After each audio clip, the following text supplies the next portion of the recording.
Ladies and gentlemen, boys and girls, welcome back, guys. I am nearly a prestige master in Black Ops 6 Zombies already. I mean, it's needless to say, I haven't seen the sun in a while. I've been playing a lot of this mode, and with a lot of experience comes a lot of knowledge. And today, I'm going to be sharing you 28 things that I wish I knew sooner when playing Black Ops 6 Zombies. This is going to be a handful of things ranging from gameplay tips that are going to be extraordinarily helpful for just learning and understanding some of the base mechanics of the game and doing better with them. Little neat tips and tricks to, like, use weapons or perks better, and also a handful of really cool obscure Easter eggs that will really give you an assistance in game. So if you learned something from this, all I ask in return is just leave a like on the video and consider subscribing. I mean, we're almost at 600k. That is like completely insane, so thank you all for all the love, but I really wanted to make this one special, so let's get into it. The LT-53 Casimir device allows you to teleport through it when throwing it down on the ground. This not only sucks up and kills zombies, but you can jump through the event horizon, this black hole, and it will teleport you elsewhere on the map. Now, it usually doesn't teleport you too far. It's typically within the region or the vicinity that you're in,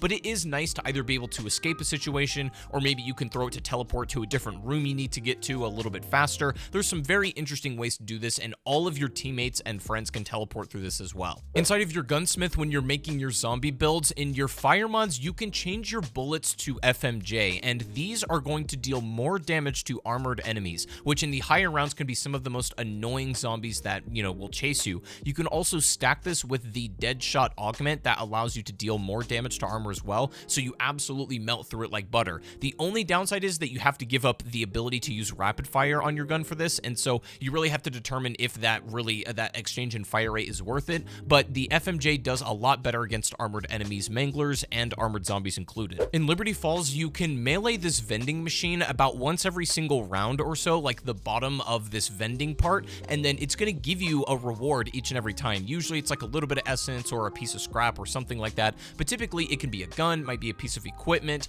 it can even be like a ray gun or something great. I mean, but it can also be like a bag of like Cool Ranch Doritos, you know what I'm saying? Like sometimes you just don't really get anything out of this. You can also get the melee macchiato perk and then just break the machine outright by meleeing it. I wouldn't recommend that as much because you can get a lot more throughout the rounds of this, but I just think it's good in the early game, during the first couple, maybe 1 to 7 rounds of Liberty Falls in the spawn room, and getting some additional rewards that you really don't have to pay for. Also on Liberty Falls, you can throw 3 Semtex into this bloody pool during a vermin round, and if you do this on 3 consecutive vermin rounds, you'll be given a ton of loot and scrap. Now, the problem is right now, you're not able to craft more than 1 item at the crafting table. The game is glitched, like it's literally broken. So at the moment, you're probably not able to do this, but once they fix the game, if you throw 3 Semtex into this bloody pool every single vermin round, you'll be given some additional loot and rewards. Now, I don't know if this one's really worth it because you don't get amazing stuff, but I mean, if you've got Semtex, you may as well do it. Just a little thing to know. You can also get in the habit of going prone at the front of every single perk machine in all of the maps to get a free 100 points, and yes, this even works on the Wonder Fizz. On Terminus, you can get a bunch of free power-ups every single game.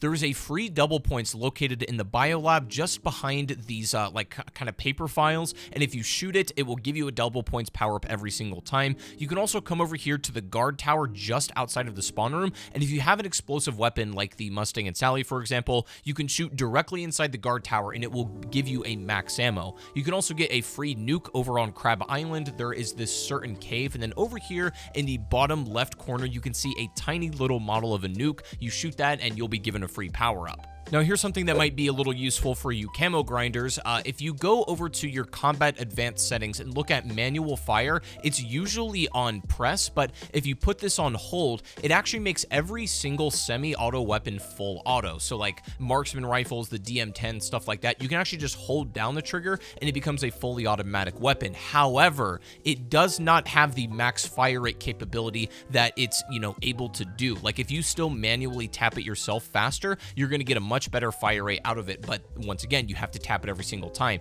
But if you really just couldn't be bothered and just want to hold it down for semi-auto weapons, you can change this setting and just turn every semi-auto into a fully automatic weapon. It's a pretty cool thing. Let's talk about Gobblegum. Okay, everybody wants this thing right here. Everybody wants an ultra Gobblegum, a perkaholic, and people want to know, okay, what's the fast way to farm them? How do you get rare Gobblegums? The problem is, lads, I hate to burst your bubble, but there's been some pretty extensive testing done, and it looks like there is truly no way to really game the this system. Going to higher rounds does not give you more gobblegums. It also doesn't give you better rarity gobblegums. Basically, you get a gobblegum every 20 to 25 minutes or so, pretty much without fail. And after you reach a certain round, you'll be given it after that timer, more or less. And the rarity of it seems to be relatively predetermined. You don't get better rarity gobblegums or more gums at once by going to higher rounds or for playing longer or anything like that. It's entirely based on time, but it has nothing to do with really what you're doing in the game. And so my recommendation is, if you want to get more gobblegums, simply play more zombies. Like, I can't give you anything better than that. I'm sorry, there's not a strategy, but that's how they've designed the game. It's entirely based on time, but expect a gum every 20 to 25 minutes, give or take. But while we're on the topic of gobblegums, let's talk about the gum cycle. Now, those of you Black Ops 3 players will probably be a little bit more familiar with this system, but still, I think a surprising amount of people still are kind of unaware about how this works. You load into a game, obviously, but the gobblegums that you get aren't necessarily random, right? Like, you'll load in with 5, and the way the gobblegum cycle works is you'll go up to the machine, hit a gum, and it's going to pick one of that 5 in your pack, and you can no longer get that single one gum that you just got until you get the rest of the other 4. So after your first gum, you have to get the other 4 in a random cycle until you can get that original gum again. And this is important because you can kind of manipulate your gobblegum cycle a little bit, where if there's a gobblegum you really want to get maybe in a round or two, if you hit your gum now and then maybe you don't get the one that you're looking for, you can pretty much guarantee it on your next spin. So, and then the cycle will continue again, it will randomize once more, and you can get that original gum once you've gone through the cycle once. Now, the thing is, though, admittedly, the gum cycle is less important in Black Ops 6 than it was in BO3 because you can hold multiple gobblegum at the same time, so it's not really as important as it used to be, but still interesting to know. If you're playing co-op and you hit the mystery box, you get a weapon that you don't want, but you think your friend could use it or something, you can actually melee the weapon inside the mystery box, and then you can see like this sort of green power-up cloud around it,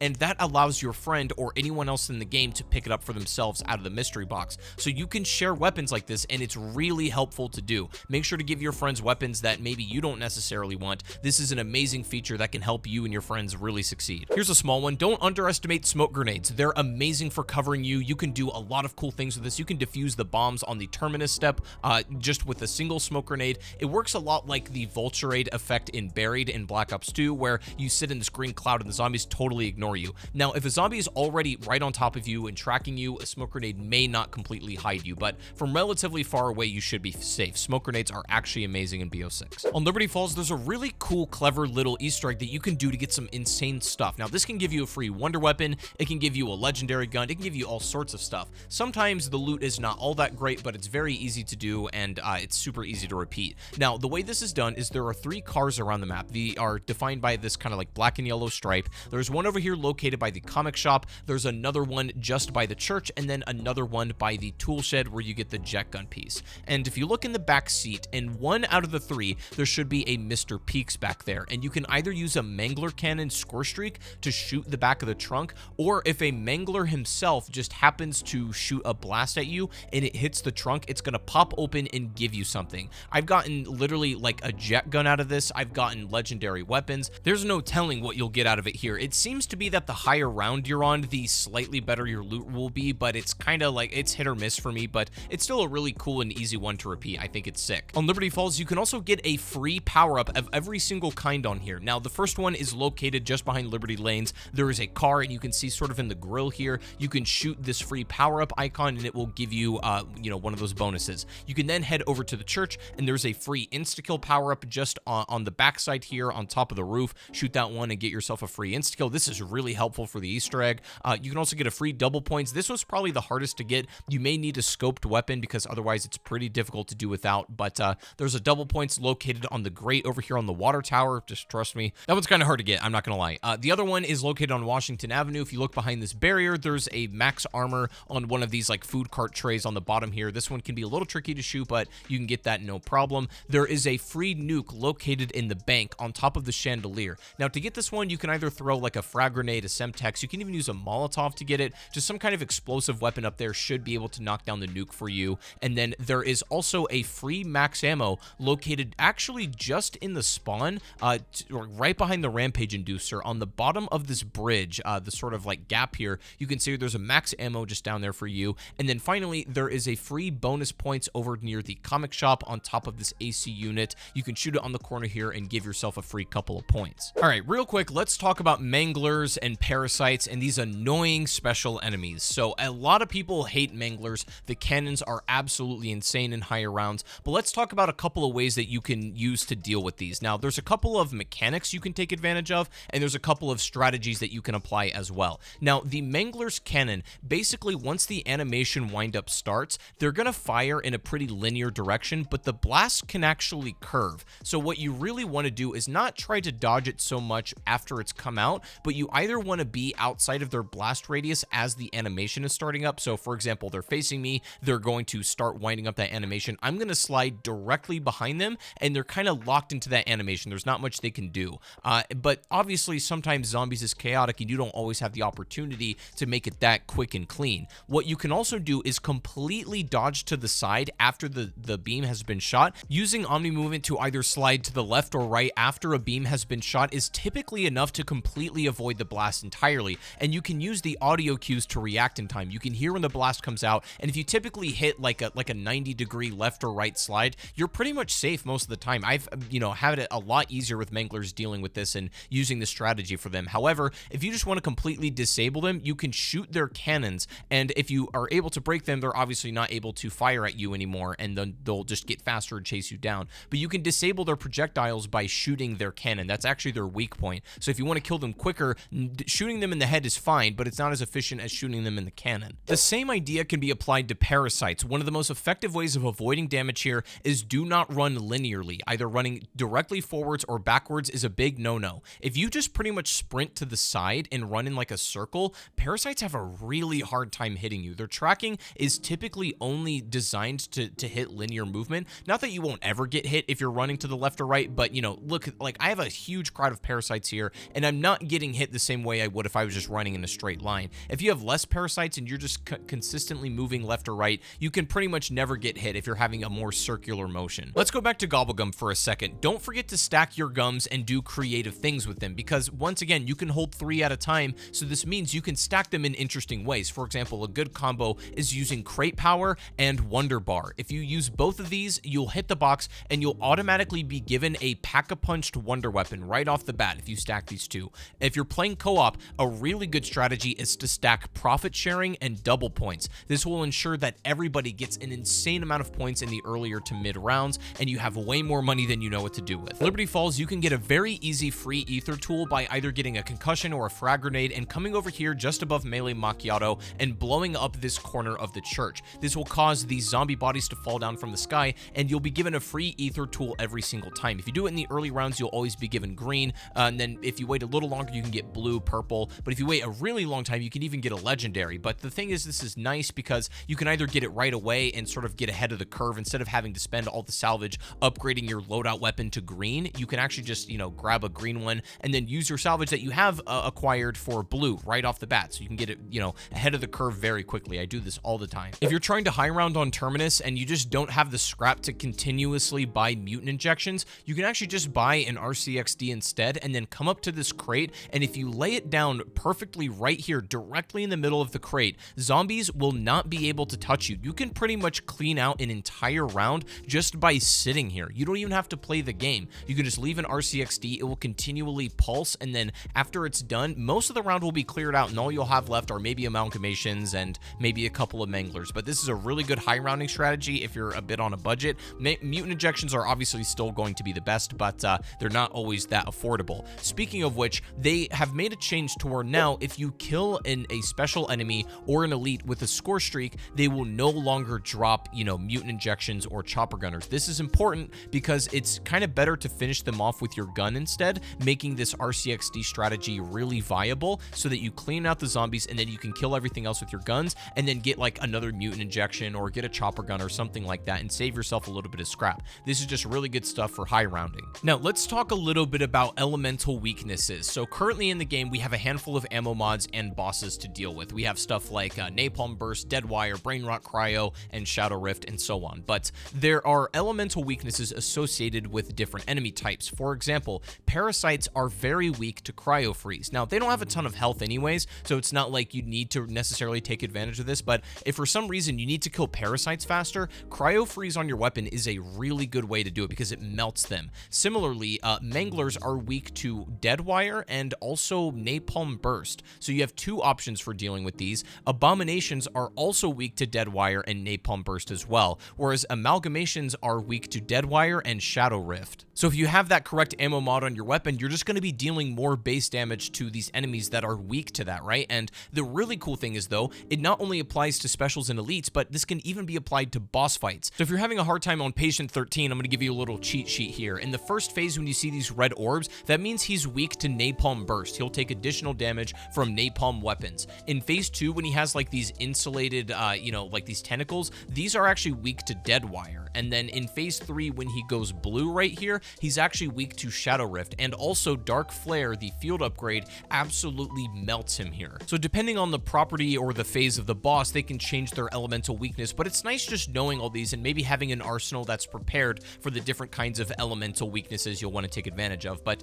it's just really good stuff to know. I'm sure in the future, if we get stuff like mimics and things like that, those are weak to brain rot, so I'm sure that the other ammo mods will come into play with future enemy types. All right, let's talk about a couple gameplay tips and some tech that I've discovered. So first and foremost, PhD Flopper is one of the best perks in the game, and not for the reason you probably think. Yes, the ability to nullify explosive damage is amazing. That makes the ray gun and Mustang and Sally viable, all that good stuff, but it's actually a fundamental movement perk as well. One of the augments is called Dr. Ram, and this allows you to run over zombies when you're tack sprinting. So if you're, doing a strategy where you're running around and training and you're, running tight hordes, you need this because this will save your ass so many times from getting cornered, right? If you're tack sprinting, you can push over a zombie and still be able to make it out of that horde alive. Like, this is a really good augment, but also more so than that, there's a minor augment called Tribologist, which extends your slide distance. And as you can see here, if you just run forward and tap the button, you slide really far, but it's a long animation. But sometimes you overshoot or you don't want to slide as far. You might slide into a horde of zombies. So you kind of want to be able to get that additional boost of speed, but you want to be able to control it. And luckily you can. So when you slide, you can actually cancel it by pressing your jump button again and then sprinting out of it. So you can kind of control the burst of speed that you have. You don't have to commit to the full slide animation the whole time, and you can cancel it by jumping or pressing X or whatever your, jump key is. Canceling and controlling this slide is now so ingrained into my playstyle that I pretty much refuse to play without PhD at this point, and just having the know-how of how to use this slide correctly is of the utmost importance. But I've also discovered some really interesting tech with the Marine SP shotgun. Now, originally I said the ASG was like the best shotgun in the game because the Marine just didn't quite have the fire rate that really did it for me. However, if you pack-a-punch the Marine and you also have Speed Cola with the Reload Faster augment, as you can see here, this is the normal fire rate of the Marine SP shotgun when you're just tapping the trigger as quickly as you can, right? This is pretty much the max fire rate that you can get out of it. However, with these conditions in mind, you can tap your reload key pretty much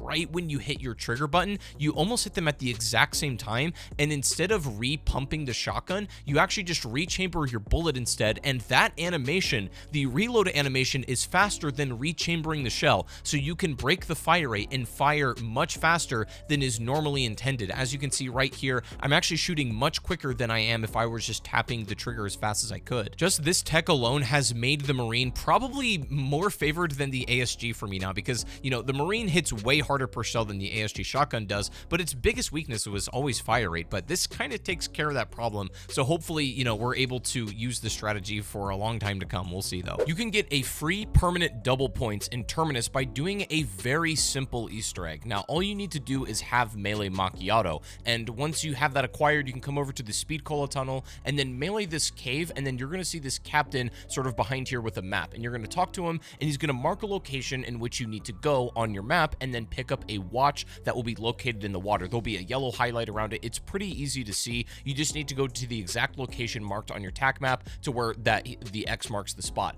Once you bring the watch back to him, then you need to go and burn 3 sets of bones, and you can see some new X's will appear on the map, and you can either use a Molotov or a thermal grenade that you can craft at a table or pick up off the ground, and then go and burn these respective skeletons. So the first one is located here on the shipwreck, like literally right in the middle of the boat. The second one is just on this backside island, and it's going to be right here on the stone platform. And then the third and final one is located just behind Crab Island, and this one's a little bit buried in the sand. understand. So just make sure that you come over sort of to this ammo box, and you can see it right here. And then you're going to burn each and every single one of these skeletons and then kill the HVT that spawns and is associated with it. Basically killing the spirits of this guy's former crew, and after the 3 HVTs are dead, you bring all of the cursed coins back to the captain. After the 3rd one, he's going to give you a set of rewards, these couple legendary weapons out of this treasure chest. And then last but not least, he's going to mark one final location on the map at Crab Island. We're going to head here and simply just survive a couple of rounds. Eventually, a lightning will strike and spawn a treasure chest at the bottom here, and instead of a cursed coin, you're going to have a cursed relic that you can keep forever. Now, the trade-off is that when you get hit with this relic, you actually lose points, but if you're getting kills and not getting hit, you have a permanent double points active, and this kind of makes the game feel so much better that if you're going to be doing high round runs or anything where you need a lot of points, you're going to be upgrading lots of guns and stuff like that. This is pretty much a must-have, and once you get in the habit of this, it's not too hard to repeat, and having a permanent double points on is really never a bad thing. Real quick, let's talk about fire sales and the drop cycle. So if you've been playing zombies and you've noticed in your games you're not really getting any fire sales at all, if you're playing with your buddies and maybe you're not having them, you only get fire sale drops to spawn after you've moved the mystery box one time. Now, you can use this either for your benefit or either way. So like if you want to have fire sales in the rotation, if you want to be hitting the box with you and your friends, you should make it your effort to move the mystery box in the beginning of your game as soon as possible, because then and only then does the fire sale drop enter the rotation. But the power-up cycle works pretty much identical to the gobblegum cycle, where you have to go through all of the power-ups that exist before you can get that original one again. So if you're playing a high round run, for example, it's generally advised that you don't want to move the mystery box, because that will add fire sales into your power-up drop rotation, and this means you'll get less insta-kills, less nukes, and less max ammos overall, which are some of the best items you want. So if you're doing a high round run, I recommend doing everything in your power to not move the mystery box, because you don't want fire sales in the rotation. Here's another quick little tip. I would get in the habit of holding your melee button to swap to your knife when you're just running around. This gives your movement speed a huge boost, and I've pretty much gotten in the habit of running around with my knife in front of me all of the time. Don't forget, you can upgrade your knife as well. I still feel like a lot of people forget about this. You can pack-a-punch your knife and upgrade the rarity of your knife just like you would any other weapon. And the knife is genuinely good when it's fully upgraded into like round 40. So it's not something to sleep on, and it gives you incredible movement speed. If you're running around with big lunky guns but you just need to cover distance, just quickly swap to your knife and run around for a little bit. Now, you can get a completely free perkaholic on Terminus. This will give you every single perk in the game at once. Now, the way to do this is you need to blow up 50 fish around the map, and I'm not kidding. I'm going to show you the locations of the fish and kind of how they work. You can see these groups of fish swimming around a little bit of the shipwreck underneath like the sort of like holes in the boat here. There's a couple there. There's a bunch surrounding Crab Island. There's a bunch around the actual like main part of the boat here just underneath the guard tower, and then there's some inside in the water in the biolab. Now, these fish are just going to be swimming around, and you need to blow them up with an explosive. You can use grenades, but they're honestly inefficient. I recommend using the Mustang and Sally or the Pack-a-Punch GS45 pistol, and you need to go around the map and just blow up a total of 50 fish. This can take you a little while and might feel somewhat tedious, but if you get in the habit of this, the fish respawn every single round for the most part. Like, they'll be in the locations that you remember them, and they're sometimes in groups of like 3, 4, sometimes 5, and you can get through these relatively quickly. Once you blow up 50 fish, you'll just be given a free perkaholic. It'll just appear on your screen, and you'll have every perk in the map. So this is a really good thing to do if you're just playing a co-op game and you want to get perks without spending a whole lot of money. It's also really good for getting these perks early on in the game, because if you're efficient, you can get this at like round 14, 15 maybe. But either way, it's something that you can do on your own or impress your friends with, and it's an excellent Easter egg to do in Terminus. But I just wanted to give you guys a bunch of tips and tricks that I think will help you out in Black Ops 6. Some really cool advanced ones that I think you guys would find interesting. Now, if you want to deep dive and you want some more stuff, I'll have a video linked in the description that will give you some more secrets and side Easter eggs across the maps that you might want to check out. So I'll have that link down below. But thank you guys for watching this one. Leave a like on the video, subscribe if you're brand new, and I'll see you all in the next one. Peace out, guys.